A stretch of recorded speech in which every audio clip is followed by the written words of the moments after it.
नमस्कार दोस्तों, पिछले लेक्चर के अंदर हमने अभिलंब की प्रवणता के बारे में बात किया था, अभिलंब के समीकरण के बारे में हम बात किया था और अभिलंब हम स्टार्ट कर चुके थे प्रवल्य का अभिलंब और ये हम चीज़ें कर रहे थे। आज इसके बाद हम बात करने वाले हैं अभिलंब के जो गुणधर्म हैं कि अभिलंब के क्या क्या गुणधर्म होंगे, जो अभिलंब की प्रवणता हम मान रहे थे उसकी क्या क्या प्रॉपर्टीज होंगी, तो सभी के बारे में हम बात करेंगे। और रही बात की लगातार आपके कमेंट्स भी आते हैं, लगातार मैसेज भी आते हैं कि सर सिलेबस कब तक कंप्लीट करा दोगे, तो मैं पहले भी आपको देखिए बात कर चुका हूँ। अब कितने टॉपिक बचे हैं, बिल्कुल हम अब चीज़ें धीरे धीरे एक एक चीज़ हम अच्छे से करने वाले हैं और आप जो चीज़ें मैं करवा चुका हूँ उनको बार बार रिवीजन करें, मैं बार बार यही कहता हूँ। और पूरी दोस्तों मैंने मेहनत की है, देखो समय नहीं मिलता है मुझे, लेकिन फिर भी रोज़ाना आपके लिए मैंने दो क्लासेस प्रोवाइड की है। मैं ही जानता हूँ कि कैसे मैं आपके लिए टाइम निकालता हूँ, कब आकर ये चीज़ें शूट करता हूँ। देखिए चाय भी मैं देखिए आपके साथ में यहाँ पर वीडियो बना रहा हूँ और चाय पी रहा हूँ, तो देखिए टाइम मैं मैनेज कर लेता हूँ, वो दिक्कतें वाली बात नहीं है। लेकिन फिर भी देखिए समझिए आप किस प्रकार हम टाइम निकालते हैं आपके लिए पढ़ाने के लिए, पूरी मेहनत हम आप सभी के लिए करते हैं। बस देखिए अब आपको चिंता करने की जरूरत नहीं है, चीज़ें मैंने बहुत सारा मैटर प्रोवाइड कर दिया, पूरा कंप्लीट कोर्स सेकंड ग्रेड का।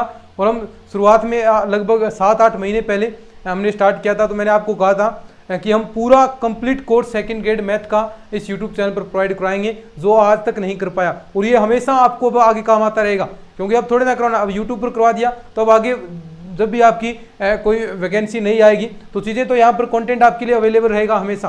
तो यानी हमेशा ये इस चैनल पर एकमात्र ऐसा चैनल है जिस पर पूरा सेकंड ग्रेड का कोर्स हमेशा रहने वाला है। फिर उसके बाद कोई नए टॉपिक ऐड होंगे तो आगे, तो इस प्रकार चीज़ें जुड़ती रहेंगी, बाकी किसी को कोई दिक्कत वाली बात नहीं होगी।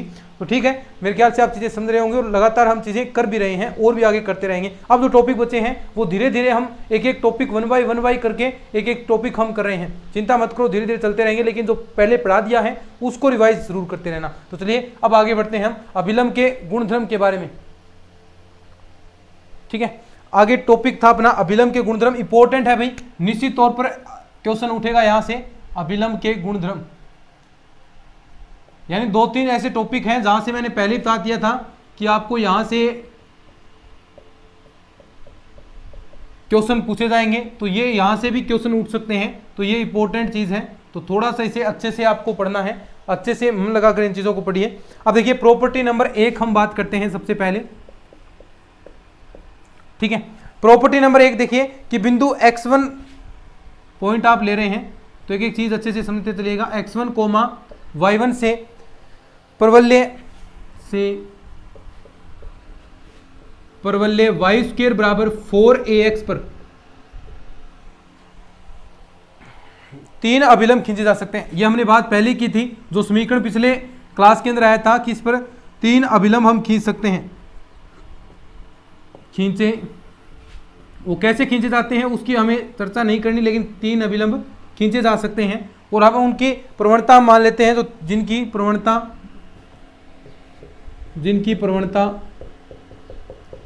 M1 M2 M3 है। ठीक है, अब देखो ये बिंदु है, तो आप इसका समीकरण निकाल सकते हैं अभिलंब का। कैसे, वो भी हमने बात की थी। तो इसमें अभिलंब का समीकरण कैसे निकलता है अभी, अभिलंब का समीकरण ये इस बिंदु से अगर हम गुजारेंगे, जो बिंदु x1 कोमा y1 आपको दिया है, उससे आपके अभिलंब का समीकरण y1 बराबर देखिए mx1 माइनस का 2am माइनस का 2am और माइनस का am क्यूब, ये तो हमने पढ़ा था। देखो 3 यहाँ पर आपके 3 समीकरण बने, क्योंकि m क्यूब के रूप में समीकरण है, तो हम के कितने मान आ सकते हैं 3। तो एक आपका m1 हो गया, m2 हो गया, m3, इस प्रकार 3 वैल्यू आपकी m1 की आएंगी। यानी कह सकते हैं कि आप 3 अभिलंब आपके खींचे जा सकते हैं। अब देखो ये क्या है, 3 घात के रूप में ये जो आपका समीकरण है वो 3 घात के रूप में है। तो इसे थोड़ा सा अगर हम देखिए बनाएं तो कुछ इस प्रकार हम बना सकते हैं, यानी सारे वाले पार्ट को हम इधर लेकर आए तो किस रूप में बन सकता है, देखिए यानी इन सभी को मैं इधर लाता हूं, तो देखिए क्या क्या बनेगा, am क्यूब प्लस का 2am, ये हो गया माइनस का mx1 और यहाँ प्लस का y1 बराबर 0। अब देखो यहाँ पर एक आपका m स्क्वायर का पद नहीं है, क्योंकि जो 3 घात वाला पद होता है उसका समीकरण आप सभी जानते हैं क्या होता है। देखो 3 घात वाला यहाँ पर लिख सकते हैं ax क्यूब प्लस का bx स्क्वायर प्लस का cx प्लस का d बराबर 0, इस रूप में होता है। अब इस रूप में नहीं है, तो इस रूप में हम बना सकते हैं कैसे, am³, ठीक है। और यहाँ पर देखो जो x m यहाँ पर हम ले सकते हैं ना, देखो क्योंकि b का मान यहाँ पर 0 है तो ये 0 हो जाएगा, b का मान 0 ले लीजिए, 0m², देखो इस रूप में बन गया ना, जो हमें इस रूप में बनाना है। प्लस का देखो आगे जो सेम टू सेम चीज़ें लिख सकते हैं 2am, यहाँ से देखिए m कॉमन ले सकता हूँ मैं, तो 2a माइनस का m यहाँ से कॉमन लूंगा तो x1 इंटू में m प्लस का y1 बराबर 0, ठीक है। m के रूप में 3 घात का समीकरण बन गया। अब यहां से आपसे पूछेगा, यहां से आपको जो मूल है ये मूल आपको निकालने पूछते हैं, तो मूल देखो कैसे निकलेंगे। तो एक चीज आप थोड़ा सा याद रखना कि देखो अगर आप तीनों मूलों का योग पूछे, अल्फा प्लस का बीटा प्लस का गामा, तीनों मूलों का योग आपसे पूछे 3 घात में, तो देखिए सीधे तौर पर आप कह सकते हैं कि माइनस का b बटा a होता है। अगर तीनों मूल जो यहाँ पर देखिए a b c हैं, इन तीनों मूलों का अगर आपसे गुणा कह देगा तो आप सीधे तौर पर कह सकते हैं कि आपका जो माइनस का d अपॉन a के रूप में समीकरण बनेगा। और अगर आप कह सकते हैं कि इस प्रकार आपका बन जाए कि अल्फा डॉट बीटा प्लस का, इस प्रकार आप बना सकते हैं कि अल्फा बीटा डॉट आगे मान लीजिए गामा मान लीजिए और फिर ये अल्फा गामा, तो इसका भी आप फॉर्मूला बना सकते हैं। तो यहाँ से देखिए माइनस का c बटा a, सीधे तौर पर कह सकते हैं माइनस का c बटा a, तो यानी इस प्रकार। और अगर तीनों को आप गुणा करवाते हैं तो भी आप यहाँ से चीज़ें बना सकते हैं। गुणा कराएंगे तो आपके पास चीज़ आएगी कि अल्फा बीटा और गामा का गुणा कराएंगे तो यहाँ से आप लिख सकते हैं कि ये आ जाएगा d बटा a, माइनस का d बटा a। तो यानी ये तीनों चीज़ें यहाँ पर लगानी है। तो ये तीनों ही रिजल्ट इंपॉर्टेंट है। अब जो चीज़ें बता रहा हूँ अब वो इंपॉर्टेंट है, यानी ये तो आपने कोई बात नहीं, ये चीज़ें या जो प्रॉपर्टी है ये इतना डेरिवेशन वगैरह याद रखने की जरूरत नहीं है। अब देखिए जो वैल्यू हम निकालेंगे कैसे, सबसे पहले तो m1 plus m2 plus m3। अब काम की चीज़ आ रही है भाई, अब काम की चीज़, अब थोड़ा सा ध्यान से सुन लेना। अब देखो m1 m2 प्लस m3 यानी तीनों को जोड़ेंगे तो माइनस b बटा a, तो b का मान कितना है देखो 0 और a का मान a है, तो यानी टोटल रिजल्ट क्या आ गया m1 प्लस का m2 प्लस का m3 बराबर 0। ये चीज़ याद रखनी है, m1 plus m2 plus m3 बराबर 0, m1 प्लस m2 प्लस का m3 बराबर 0 सीधे तौर पर। यानी आप कह सकते हैं कि जो अभिलंब की प्रवणताएं होंगी उनका योग, जो अभिलंब खींच रहे हैं आप 3 अभिलंब खींचे जा सकते हैं, उन सभी का योग 0 के बराबर होता है, उन सभी का योग किसके बराबर होता है 0 के। तो ये एक एक चीज़ आपको ध्यान में रखनी है भाई। अब बड़ी काम की चीजें आ रही हैं ये, इसी के अंदर दूसरी प्रॉपर्टी कह सकते हैं आप, इसी के अंदर है। वैसे 2 नंबर बात कह सकते हैं। अगर हम बात करें m1 m2 प्लस का m2 m3 प्लस का m1 m3 बराबर क्या आएगा, देखो बराबर हमने बात की थी माइनस का c बटा a, तो c देखो क्या है 2a माइनस का x माइनस का 2a माइनस का x1 अपॉन a, तो यहां पर आप देख सकते हैं क्या है अपॉन में a, तो ये आपका यहाँ पर रिजल्ट आ जाएगा। तो एक एक चीज़ आपको ध्यान से रखनी है याद, ठीक है, समझ गए ना बात को। तो ये चीज़ आपको याद रखनी है। दूसरी देखो अल्फा बीटा गामा गुणा, यानी तीनों को गुणा कराना है, तो m1 m2 m3 m1 m2 m3 तो गुणा कराएंगे तो क्या आ गया माइनस का y1 बटा और a का a देखो माइनस y1 बटा a। तो ये सारे के सारे फॉर्मूले याद रखने हैं। देखो एक एक चीज़ मैं आपको याद करवा रहा हूँ, ये चीज़ें याद रखनी हैं। और एक हमने क्या पढ़ा है अभी देखो m1 प्लस m2 प्लस का m3, क्वेश्चन भी बनते हैं यहाँ से। नंबर 3 m1 m2 प्लस का m3 बराबर 0। तो ये तीनों फॉर्मूले तो एक बार साथ साथ में मेरे साथ रिपीट करेंगे। तो तीनों का अभिलंब में जो तीनों प्रवणताएं आई हैं m1 m2 m3, उन तीनों का योग कितना होगा 0 होगा, कितना होगा 0 होगा। और m1 m2 m3 तीनों का गुणा कराएंगे तो माइनस का y1 बटा a आएगा। और तीनों को देखो इस प्रकार गुणा कराएंगे m1 m2 प्लस का m2 m3 प्लस का m1 m3 बराबर माइनस का 2a माइनस का x, माइनस नहीं आएगा शायद यहाँ पर, 1 मिनट भी मैं थोड़ा चेक कर लेता हूँ, इसके अंदर डाउट है थोड़ा, हाँ यहाँ सीधा ही आएगा, 1 मिनट भी थोड़ा सा मैं चेक कर लेता हूँ, कहीं गलत ना पढ़ा दूंगा आपको। ये चीज़ लगभग यही आएगा, देखो यही आना चाहिए भाई मेरे ख्याल से, माइनस नहीं आएगा। बाकी मैं कन्फर्म करके नेक्स्ट क्लास के अंदर जरूर इसको मैं क्लियर कर दूंगा। यहाँ पर माइनस नहीं आएगा, ठीक है। और अगर किसी को पता है तो कमेंट भी कर देना, बाकी मैं नेक्स्ट क्लास के अंदर कंफर्म कर दूंगा इस चीज़ को। ये याद रख लेना, यहाँ पर माइनस का ही फर्क है और कुछ फर्क नहीं है, ये सेम टू सेम हो गया। माइनस का y1 बटा ए m1 plus m2 plus m3 बराबर 0। तो ये तीनों फॉर्मूले याद करो, तब तक मैं थोड़ा सा चाय पी लेता हूँ। लिखो लिखो, फिर आगे बढ़ते हैं। एक बार थोड़ा सा इनको याद कर लो।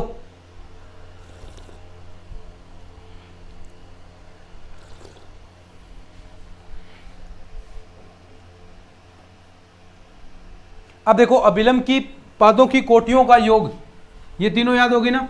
आगे आता है अभिलंब की पादों की कोटियों का योग, ठीक है।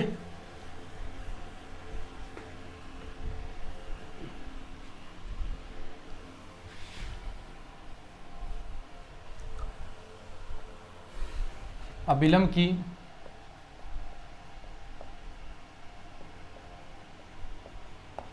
की या अभिलंबों की पादों की कोटियों का योग।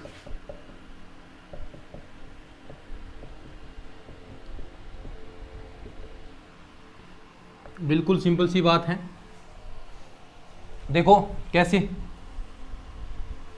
ये आपके पास है परवल्य, यहां से देखो अभिलंब आपको खींचना है। एक तो ये आपने इस प्रकार खींच दिया, एक मान लीजिए यहां पर है, कैसे भी खींच सकते हैं कोई फर्क नहीं।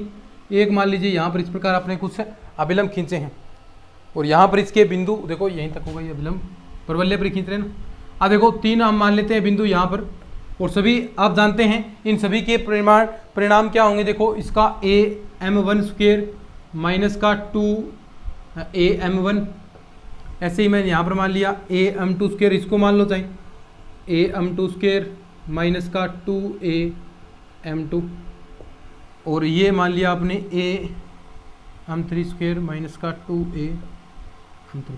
अब देखो जो ये देखो अभिलंब के पादों की कोटियों का, अब देखो कोटि है ना, देखो ये तो आपके पाद बिंदु हो गए, ठीक है। अब अभिलंब की जो कोटि है, देखो इसे तो कहते हैं आप भुज कहेंगे, और ये होती है कोटि। याद रखना, इनको दो नाम याद रखना है, ये तो भुज होंगे, ये होगी आपकी कोटि।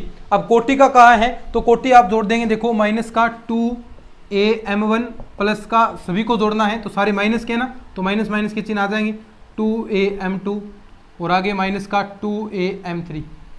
अब देखो इनका योग करना है। अब देखो कोटियों का योग, तो देखो माइनस 2a मैंने कॉमन ले लिया, तो m1 प्लस का m2 प्लस का m3। अब देखो इसका मान अभी हम पढ़कर आए हैं अभिलंबों के लिए 0 होता है, तो ये 0 होता है तो सारा ही 0 हो गया। तो यानी आप कह सकते हैं कि जो अभिलंब के पादों की जो कोटियों का योग है, कोटि देखो मैंने सिर्फ ये जोड़े हैं, सभी में ये जोड़े हैं, तो ये कोटि हैं, और इन कोटियों का योग कितना होगा, 0 के बराबर होगा। इसी के बारे में मैं बात कर रहा हूं कि इनकी कोटियों का योग कितना होता है, कोटियों का योग 0 के बराबर होगा, कोटियों का योग बराबर 0। तो मैंने 4 फॉर्मूले अभी बताए हैं, देखो चारों के चारों बड़े इंपॉर्टेंट फॉर्मूले हैं। क्या, m1 plus m2 plus m3 बराबर 0 होगा, और m1 m2 प्लस का m2 m3 और प्लस का m1 m3 बराबर 2a माइनस का x 1 अपॉन में a आएगा, और जो गुणा कराएंगे m1 m2 m3 का वो माइनस का y1 बटा a आएगा, और ये जो अभिलंब की पादों की कोटियों का योग है वो 0 के बराबर होगा। तो ये 4 मैंने बड़े ही इंपॉर्टेंट फॉर्मूले, निश्चित तौर पर एग्जाम के अंदर क्वेश्चन पूछे जा सकते हैं इनमें से, तो ये थोड़ा सा ध्यान में रखना है। अब देखो एक क्वेश्चन करते हैं, लिख लो इसको, एक क्वेश्चन करते हैं अभी।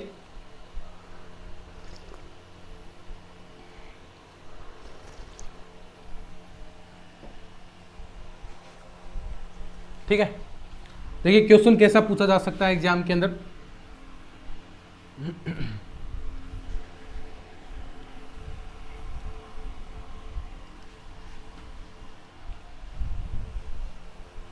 क्वेश्चन इस प्रकार पूछा जाएगा आपसे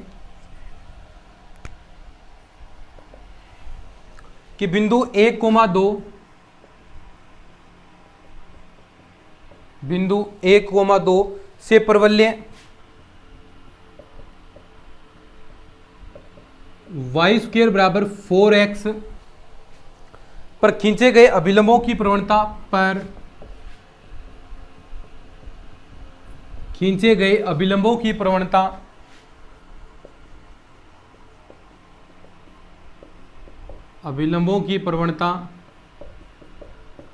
खींचे गए अभिलंबों की प्रवणता प्रवणताओं का गुणनफल पर खींचे गए अभिलंबों की प्रवणताओं का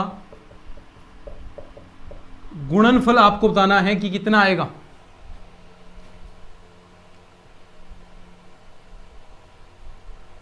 तो देखो सबसे पहले सिंपल सी बात है, यानी m1 m2 m3 बराबर मान निकालना है। वो क्या होता है -y1 बटा a। तो सबसे पहले a यहां से निकाल सकते हैं। a का मान कितना आ गया, 1 आ गया। यहां से बिंदु देखिए x1 की जगह 1 आएगा और y1 की जगह क्या आ गया, 2 आ गया। तो यानी आप देख सकते हैं y1 का मान 2 है, तो ये सारे मान यहां पर रख दो, गुणा कराएंगे -2/1, तो यानी गुणा आ गया m1 m2 m3 बराबर -2। ये आपका रिजल्ट आ जाएगा। ठीक है,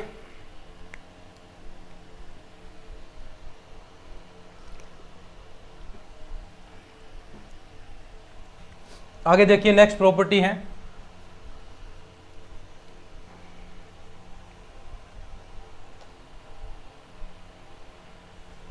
देखो अब आगे प्रॉपर्टी आपको सीधे याद रखनी है। एग्जाम के अंदर सीधे यहां से प्रॉपर्टी पूछेगा।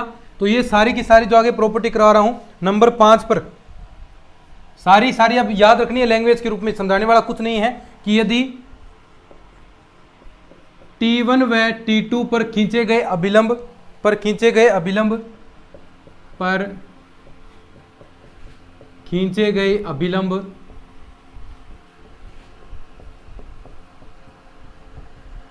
परवलय पर मिलते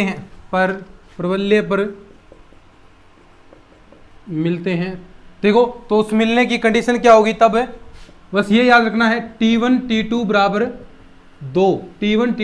2, सारी की सारी ये प्रॉपर्टी आपको याद रखनी है। नंबर 6 पर देखिए, यदि PSQ प्रवलय, यदि अभी बताऊंगा कैसे बनेगा PSQ प्रवलय, और आपको दिया है y² बराबर ax की नाभीय जीवा PSQ प्रवलय, यदि PSQ प्रवलय y² बराबर 4ax की नाभीय जीवा फोकल कोड, नाभीय जीवा यानी इंग्लिश में कहेंगे फोकल कोड हो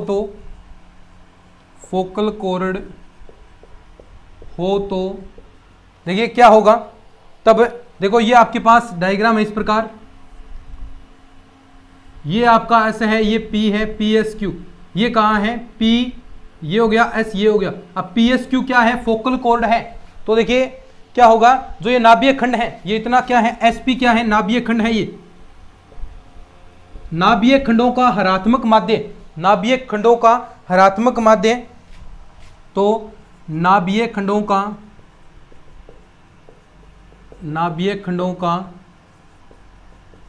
हरात्मक माध्य, यानी हरात्मक माध्य आप निकाल सकते हैं इनका। कैसे आएगा, 2sp/sq अपॉन में क्या आएगा, sp + sq, ये तो निकालते हैं। यानी दो आपके पास a और b हैं, उनका हरात्मक माध्य कैसे निकालते हैं, देखो 2ab अपॉन a + b, यही तो हरात्मक माध्य होता है। तो यानी यही आपको निकालना है। नाभीय खंडों का हरात्मक माध्य बराबर होगा, देखो अर्ध नाभिलंब की लंबाई के, अर्ध नाभिलंब की लंबाई के। तो यहां से आप कह सकते हैं, सीधा याद रखना है 2sp/sq अपॉन में sp + sq। नाभिलंब, अर्ध नाभिलंब, देखो नाभिलंब हो गया 4a और अर्ध करना है तो बराबर होगा 2a के। तो ये फॉर्मूला आपको याद रखना है, ये फॉर्मूला क्या करना है, अच्छे से इसको याद रख लो, काम बन जाएगा आपका। ठीक है, यानी 2sp/sq अपॉन में sp + sq बराबर 2a, ये फॉर्मूला इंपॉर्टेंट है और इसको आपको याद रखना है। ठीक है, आगे देखिए क्वेश्चन करते हैं इससे रिलेटेड कि कैसे एग्जाम के अंदर क्वेश्चन पूछा जा सकता है। लिख लो इसको, फिर आगे बढ़ते हैं भाई, और बहुत इंपॉर्टेंट चीजें चल रही हैं अभी अपनी।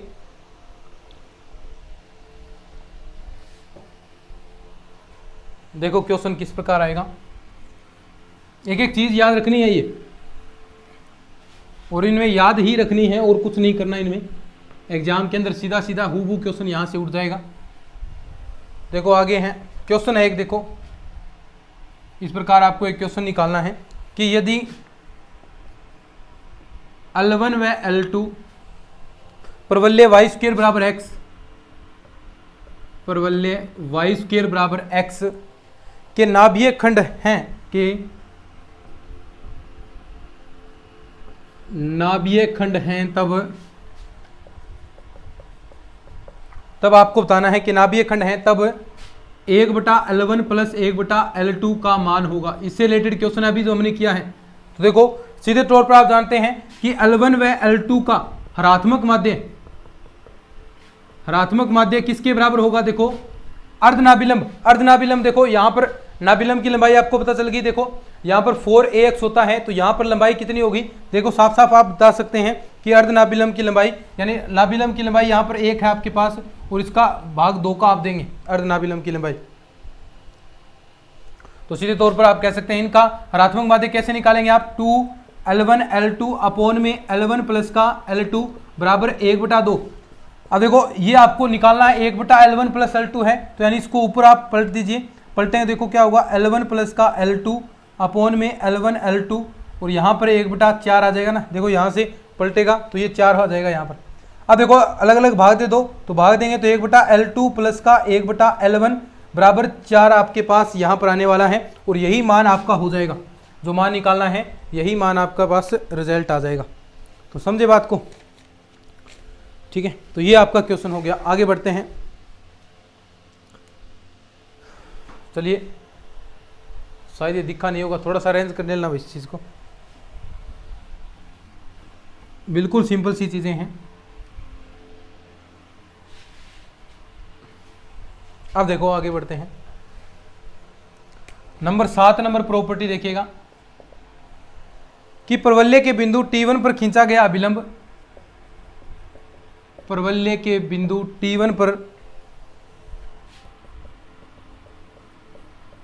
T1 पर खींचा गया अभिलंब पुनः परवलय को T2 पर मिलता है, पुनः परवलय को T2 पर मिलता है।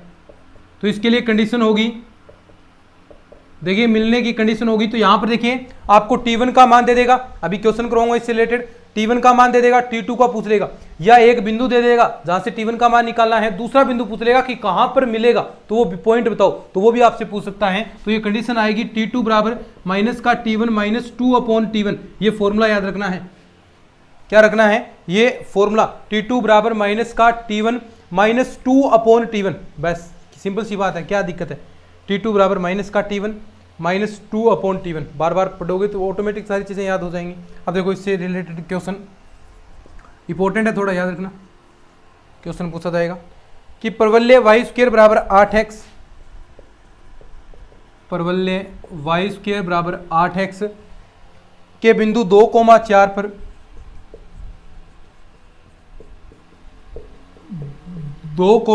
पर खींचा गया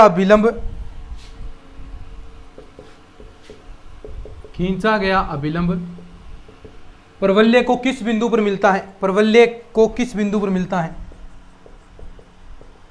देखो वही चीज पूछ ली ना आपसे, किस बिंदु पर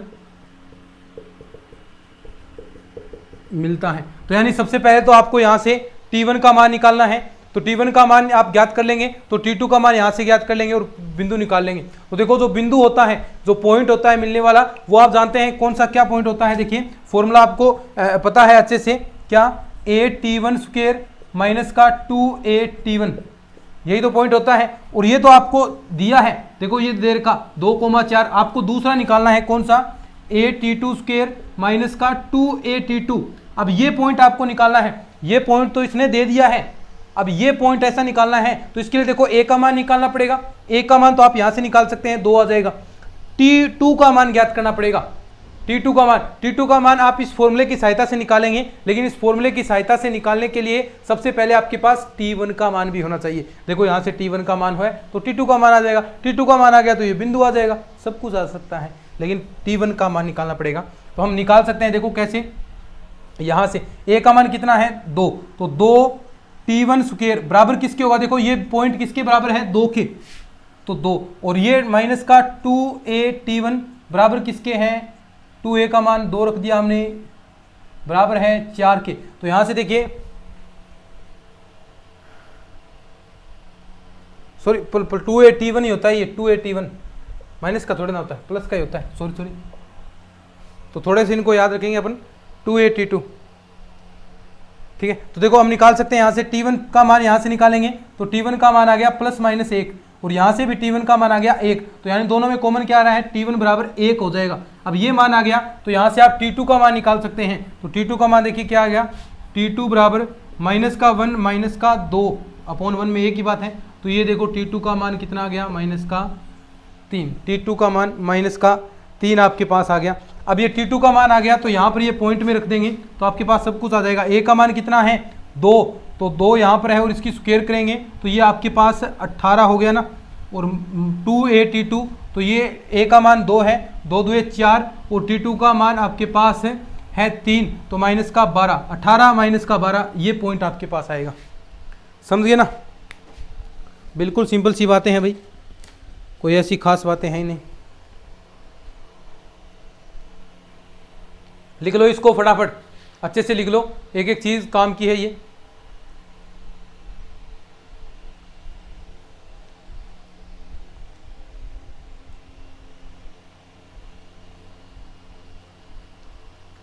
अब ज़्यादा कुछ चीज़ें नहीं रही, सीधे सीधे अब याद रखनी है।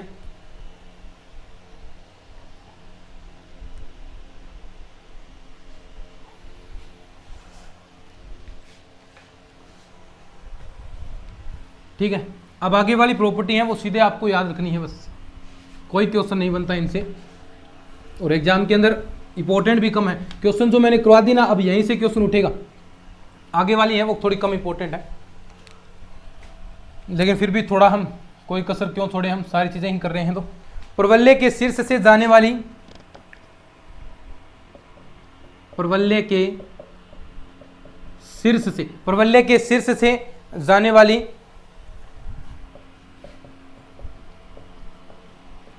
तथा अक्ष से अल्फा कोण, x से अल्फा कोण पर झुकी जीवा की लंबाई, x से अल्फा कोण पर झुकी जीवा की लंबाई, परवल्य के शीर्ष से जाने वाली तथा x से अल्फा कोण बनाने वाली या अल्फा कोण झुकी जीवा की लंबाई कितनी होगी, तो ये होगी 4a cos alpha dot cosec square alpha. बस याद रखना है, और कोई दिक्कत नहीं है इसके अंदर, बस फॉर्मूला ये याद रखना है आपको, कोसेक स्क्वायर अल्फा। तीसरी आप लिख सकते हैं 9 नंबर प्रॉपर्टी, इसी के अंदर परवल्य की अक्ष से अल्फा कोण बनाने वाली, परवल्य की अक्ष से, ये तो देखो x से अल्फा कोण पर झुकी है जीवा की लंबाई, लेकिन यहां नाभीय जीवा क्या आएगी, परवल्य की अक्ष से अल्फा कोण बनाने वाली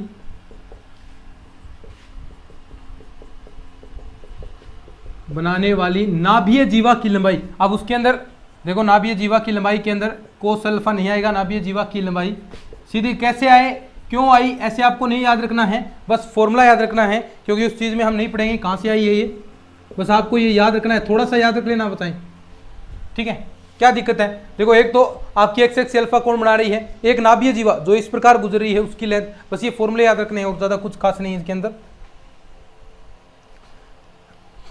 ज्यादा वो त्रिभुज वाले ज्यादा इंपॉर्टेंट नहीं है, एक और लास्ट आप लिख लीजिए, त्रिभुज वाली ज्यादा इंपॉर्टेंट नहीं है, त्रिभुज का क्षेत्रफल वो फिर थोड़ा और आगे चला जाएगा डीप में, तो इतना हम नहीं पढ़ेंगे, लेकिन फिर भी आप देख लेना नोट्सों के अंदर मैंने लिख रखा है इस चीज को, नोट्स पढ़ लें तो काफी सफिशिएंट मैटर है आपके पास, चिंता करने की जरूरत नहीं है। जो नोट्स मैं प्रोवाइड करवा रहा हूँ बस वो ही पढ़ लेंगे तो भी बहुत सारा मैटर आपके पास है, और कोई बुक पढ़ने की जरूरत ही नहीं पड़ेगी आपको। देखिए आगे नंबर 10 या जितनी भी है, परवल्य y² बराबर 4ax के बिंदु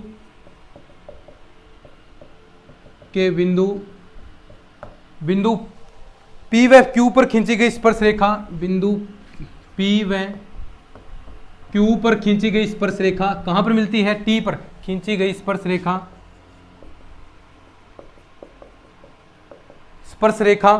T पर मिलती है। देखो अब क्या कंडीशन बनेगी देखना, यानी इस प्रकार का ये आपका परवल्य है, ठीक है, और यहां पर यहां से स्पर्श रेखा है T से, इस प्रकार ये मिल रही है P व Q से खींची गई स्पर्श रेखा बिंदु T पर मिल रही है, और एक पॉइंट आपका ये रहा। देखो ये हम कंडीशन बात कर रहे हैं हम, ये P है आपका, ये P है क्या, ये T है, ठीक है। देखो अब SP, SQ और ST तीनों क्या होंगे, गुणोत्तर श्रेणी के अंदर होंगे। SP, SQ व ST तीनों गुणोत्तर श्रेणी में हैं, तीनों याद रखना है बस, यह क्या है दिक्कत है इसके अंदर, श्रेणी में। अब गुणोत्तर श्रेणी में है तो कंडीशन आपको पता है क्या होगी, ST², जो लास्ट वाला है ST² बराबर किसके होगा, SP.SQ, बस कुछ नहीं है, इतना ही याद रखना है। तो इसी के साथ ये चीज़ आपकी कंप्लीट होगी। अब एक क्लास आपकी लास्ट होगी जिसके अंदर प्रवल्य की द्विकोटि के बारे में हम बात करेंगे, और कुछ आपके जो मैंने आपको कहा था ना कि जो कॉमन चीज़ें हैं, जैसे स्पर्श रेखा का समीकरण आ जाएगा, स्पर्शी युग्म का समीकरण आ जाएगा, ध्रुव तथा ध्रुव का समीकरण जो हम पहले ही वर्ग के अंदर पढ़ चुके हैं, तो उनको मैं सीधा नोट्सों के अंदर ऐड कर दूंगा और थोड़े समीकरण बता दूंगा, तो वो आप ऑटोमेटिक कर लेंगे। तो कल ये अपना पूरा कंप्लीट आपका ये हो जाएगा, किसी प्रकार की दिक्कत नहीं रहेगी। मेरे ख्याल से आपको चीज़ें अच्छे से समझ में भी आ गई होंगी। तो चलिए आज के इस लेक्चर के अंदर इतना ही, मिलते हैं नेक्स्ट क्लास में, तब तक के लिए धन्यवाद। जय हिंद, जय भारत।